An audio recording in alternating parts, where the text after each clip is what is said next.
Hello, my most amazing 2G artists. When I saw you in class or when you watched my first distance learning art history video, we talked about the Book of Kells, a book from the Middle Ages that was an amazing handwritten copy of the first books of the Bible in the New Testament, Matthew, Mark, Luke, and John. Today, I'm going to show you a little bit more information about the Book of Kells and illuminated letters. And I'm also going to show you some other artwork from the Middle Ages. All right, let's get started. So the illuminated letters that we're going to look at are from the Middle Ages. And the Middle Ages are also known as the medieval times.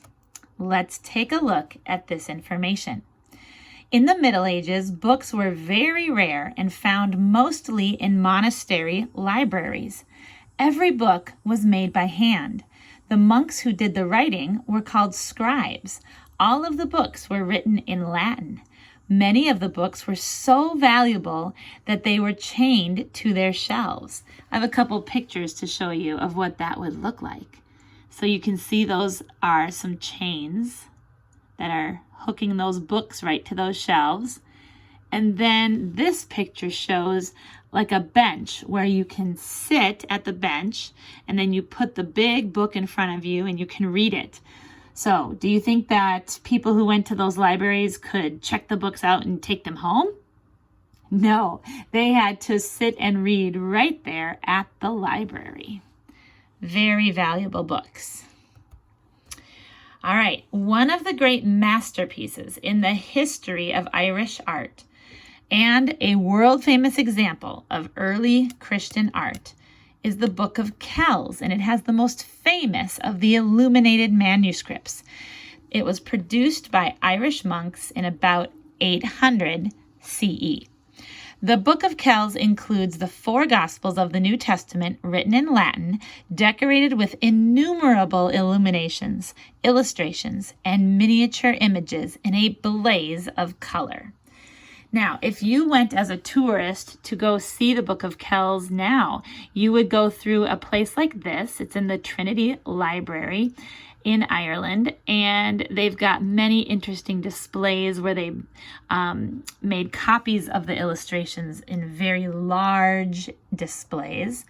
This right here is a photograph of one of the pages in the Book of Kells. Do you see the yellowish coloring? That's actually bright gold. It's real gold, and I'll show you more about that in a minute. And there's an illustration as well. All right, now, a continuous chain of ornamentation runs through the text. The capitals at the beginning of each paragraph, 2, 3, 4 to a page, are made of brightly colored entwinements of birds, snakes, distorted men, and quadrupeds, fighting or performing all sorts of acrobatic feats. Other animals wander about the pages between the lines or on top of them. In addition, one of the most striking and unusual features of the Book of Kells is this profusion of animated capitals. So look at this one right here. That one looks kind of like the letter A.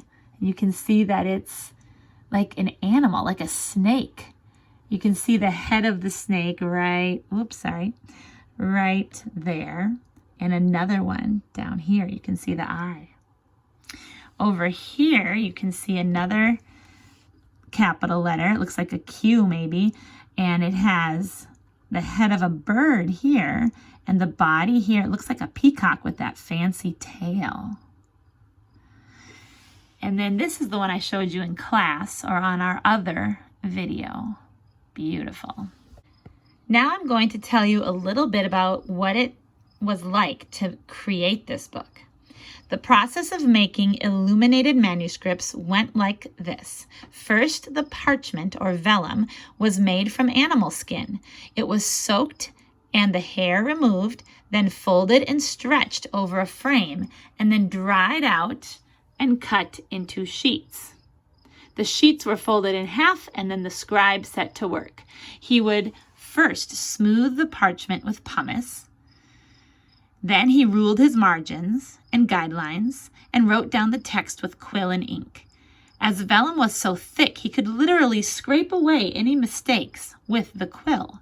Once that was done, the illuminator would add decoration, first by sketching it with charcoal, then with colored ink, and sometimes even gold leaf applied to the page with a glue-like substance called gesso. Gold plating was always applied first, followed by lighter ink colors, bold colors, and finally outlines. The pages were then put in order and stacked into an unbound book shape.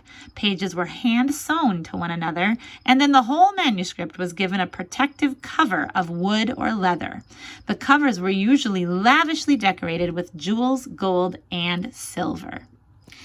Now, this picture shows some of the beautiful capital letters in the Book of Kells, and I wanted you to notice some of the different patterns that were used. Pattern means a repeating of color or shape that goes back and forth.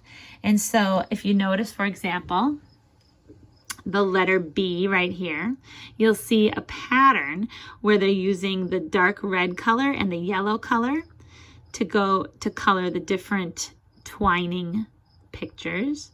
If you notice on this letter U, you can see that they went back and forth between yellow and blue colors on the serifs on the top and bottom of the letters. And then let's see, down here, if you look at the letter C, you'll see some pattern there with the green and the red and the blue. So when you're coloring your letter, I want you to make sure you use pattern when you're choosing your colors. All right, now I'm going to show you some pictures of some other medieval art. One of the things you may notice about Middle Ages art, or art from the medieval times, is it was very often focused on religious themes.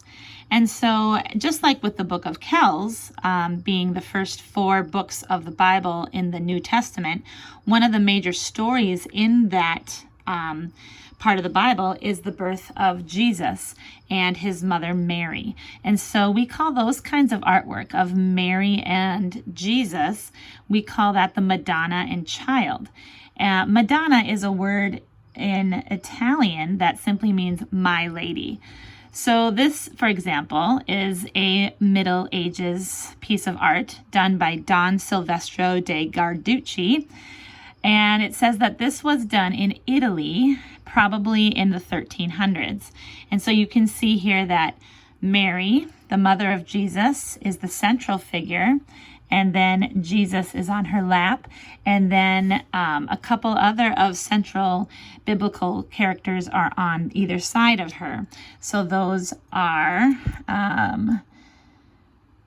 John the Baptist and possibly the Apostle Paul. Now I want to show you another painting that shows the Madonna and Child, but this one is done after the Middle Ages by a famous painter named Raphael.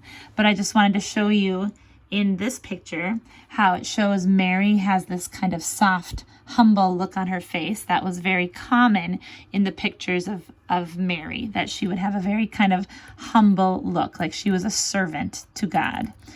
And then the last one I'm going to show you is done by an artist named Giovanni Bellini. This is called Madonna and Child. And you can see here again that Mary's eyes are kind of looking downward in a humble look. And then Jesus is on her lap. And so if you see these kinds of pictures, they're called the Madonna and Child. So as you can see in many of the pictures of Mary, there is a halo around her head, and that's the artist's way of giving her extra respect for her being chosen as the person who would bring Jesus into the world.